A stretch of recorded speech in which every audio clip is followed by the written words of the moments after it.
Hey everybody, this is Nick. Welcome to another Tool Tuesday. Today I'm going to show you how to use a pretty common tool to fix a pretty common problem.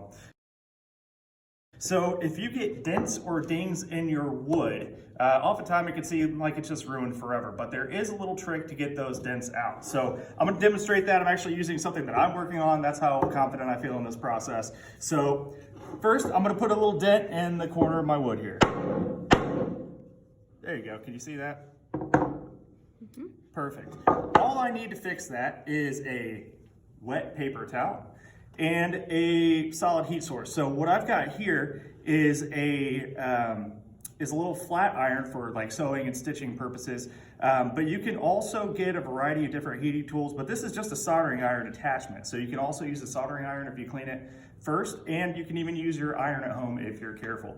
One thing to keep in mind, if there is finish on the wood, you always want to test this on an inconspicuous spot of the finish before you try it in a easy to see spot. So I am going to put my wet paper towel. I just want one layer of paper towel here. So let me unfold it because I want that heat to be right up against it.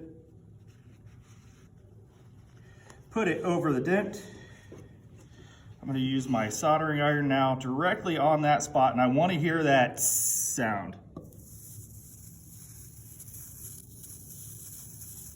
So what's happening is the steam is actually getting down into the wood and re-expanding it where I dented it with the hammer. So I can do this directly on the spot, spend some time on it, basically until I stop hearing that steam.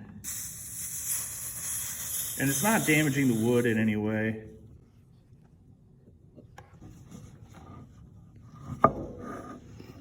That water will evaporate away pretty quick. But as you can see, I got my sharp corner back there. And it may not come back to 100%, but it'll definitely be a lot better than when you started.